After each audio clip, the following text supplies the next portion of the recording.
What would you do if you had to choose between your own survival and helping a stranger? Have you ever been so cold that you couldn't stop shaking? Have you ever walked past someone in your neighborhood who had absolutely nothing, wondering what their story was? Tonight, I'm sharing a story that will challenge everything you think you know about human kindness. It's about a young black woman named Zara, living on the streets with nothing but a worn blanket to protect her from winter's brutal grip. When she encountered a lost child on the coldest night of the year, she faced an impossible decision: give up her only source of warmth to save a stranger's child, or protect herself and let him freeze. Most of us will never face such a stark choice between our own survival and someone else's life. But Zara did, and what she decided to do next didn't just save that little boy.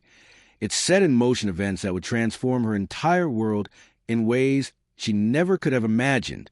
If stories of real human compassion inspire you, smash that like button right now, because this one will stay with you long after the video ends. But first, let me tell you about the night that changed everything. Zara had been surviving on these streets for 3 years. Every morning, she'd fold her threadbare blanket carefully, not because it was beautiful, but because it was everything she owned that stood between her and the bitter winter nights. She had her routine.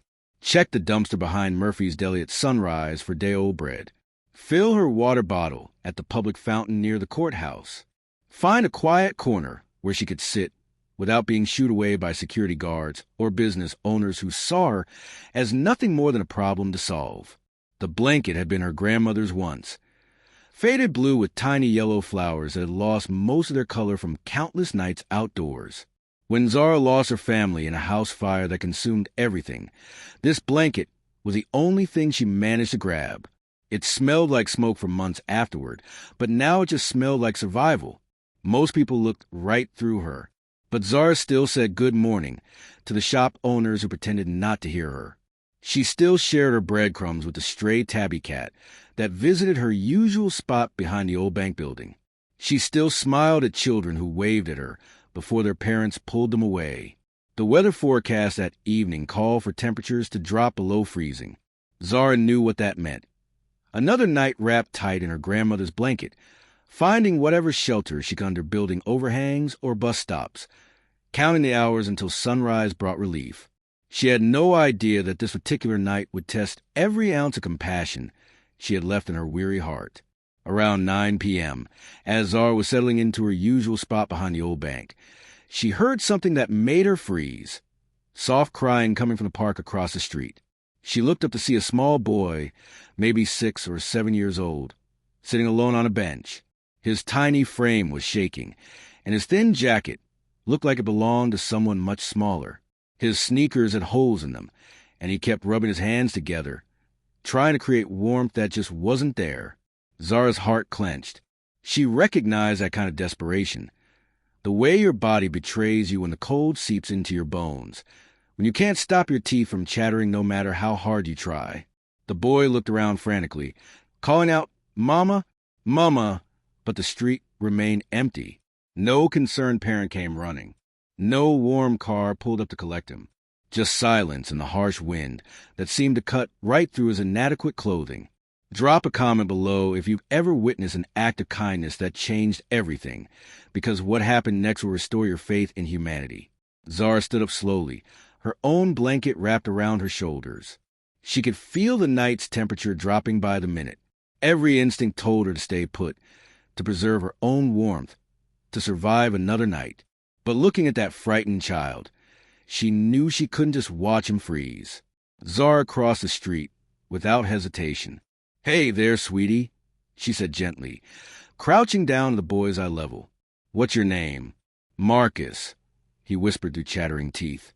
"I can't find my mama. We were at the store, and I went to look at the toys, and when I came back..." His voice broke into fresh sobs. Zara's mind flashed back to her own childhood, being 7 years old and losing sight of her grandmother at a crowded market, that same panic flooding her chest. The memory lasted only a second, but it sealed her decision. Without another word, she unwrapped her grandmother's blanket from her shoulders and gently placed it around Marcus. The fabric, still warm from her body heat, immediately brought color back to his blue-tinged lips. "There you go, baby," she said, tucking the edges around his small frame. "This will keep you safe until we find your mama." The cold hit Zara like a physical blow.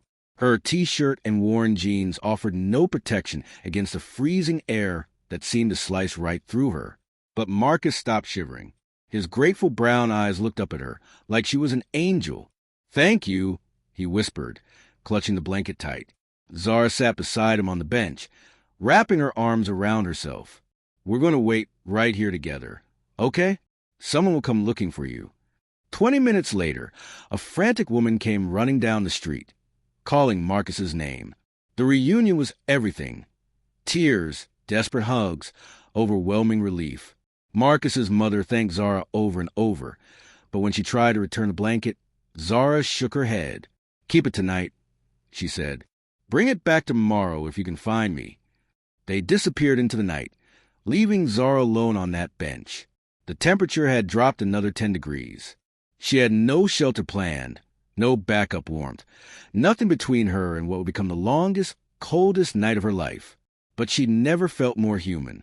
Marcus's mother, Rebecca, couldn't stop talking about what had happened. She told her neighbors, her co-workers, anyone who would listen about the young woman who gave away her only protection to save a stranger's child. By the next afternoon, the story had reached the ears of Benjamin Hawthorne. Benjamin wasn't your typical billionaire. He drove his own car, bought his own coffee, and made it a point to know the names of everyone who worked in his office building. His wealth came from tech innovations that solved real-world problems, but his passion was finding people whose character outshined their circumstances. When he heard about Zara, he didn't send an assistant or a foundation representative. He didn't write a check from his office. He grabbed his coat and went looking for her himself. He found her that evening in the same spot behind the old bank, shivering in a borrowed jacket that Rebecca had insisted she take. Zara looked up suspiciously as this well-dressed stranger approached. She'd learned to be wary of people who seemed too interested in her situation. "Are you Zara?"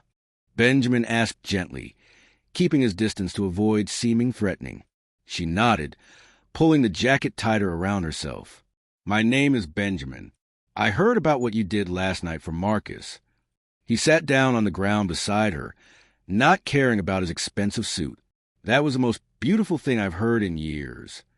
Zara studied his face, looking for the catch, the angle, the inevitable disappointment. "What do you want?" Benjamin smiled. "I want to ask if you let me help you get back on your feet. Not as charity, as recognition of who you are."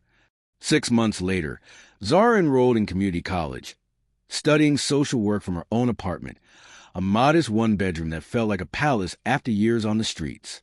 Benjamin had kept his promise, but the real work of rebuilding her life came from Zara herself. The adjustment wasn't easy.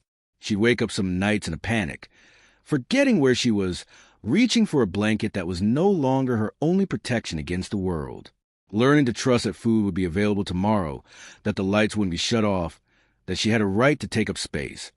These were battles fought one day at a time. But Zara's heart remained unchanged. She volunteered at the local homeless shelter every weekend, and not just to serve meals. She sat with people, listened to their stories, shared her own when it helped. She knew firsthand that dignity mattered more than donations. Benjamin's response to meeting Zara transformed him too. Inspired by her story, he established the Second Chance Initiative, a program specifically designed to identify and support homeless youth who showed exceptional character despite impossible circumstances. The program didn't just provide housing and education. It created pathways for people like Zara to become advocates and leaders in their own communities. Share this video if you believe in the power of selfless love to create change that goes far beyond one person's life. Zara's story teaches us something profound about the power of compassion. She didn't give Marcus her blanket because she had extra warmth to spare. She gave it because she understood his need was greater than her comfort. That single act of kindness didn't just save one child from a freezing night. It created a chain reaction that has now helped hundreds of homeless youth find their way back to stability and hope. But here's what moves me most about this story. Zara wasn't waiting for her life to improve before she started helping others.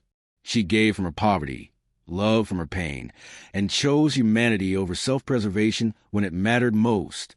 So I want to ask you, what would you have done in Zara's position? More importantly, who in your community right now needs someone to see their worth, someone to recognize their struggle, someone to offer not just help, but genuine human connection? Your kindness doesn't have to be dramatic to be life-changing. Sometimes the most powerful thing you can give someone is simply the message that they matter. If this story inspired you, hit that like button.